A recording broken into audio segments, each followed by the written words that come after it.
Hello, everyone, and welcome to the first webinar in the webinar series on Mechatronics Education Innovation series. I'm Nima Latfi, as Kim mentioned, and for our first webinar, we're going to have Dr. Vikram Kapila from NYU Tandon. Dr. Kapila has made significant contributions to the field of mechatronics and robotics, and we really appreciate his willingness to be our first presenter. Hello, everybody. Thank you for giving me the opportunity to talk about our NYU Tandon's mechatronics education programs.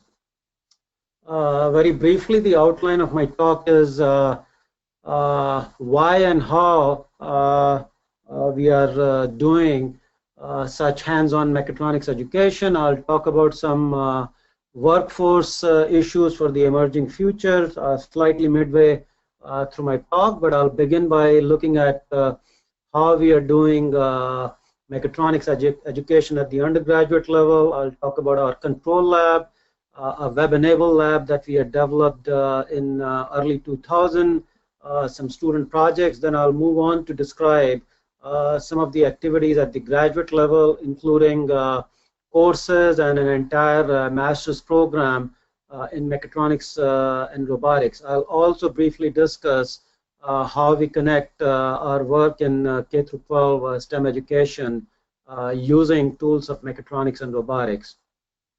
Then I'll devote a little bit time on talking about research in mechatronics and robotics in our lab, some of our recent work in mobile mixed reality HRI, as well as use of mechatronics and robotics tools in healthcare, and then I'll conclude my talk.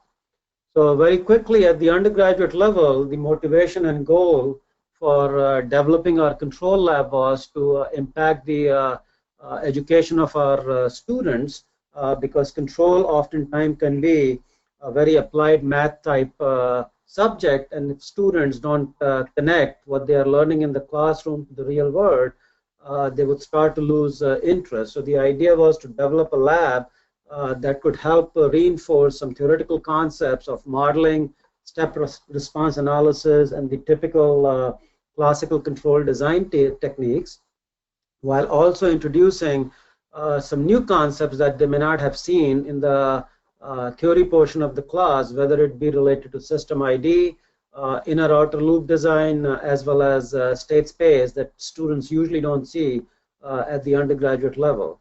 And then we also try to address some hardware issues related to integration of sensors, actuators, plant specs, and the DAC boards, and the limitations that might arise due to sensor noise or actuator saturation. And then investigating some design issues related to the underlying performance specs and how sometimes you may have to go through an iterative design process.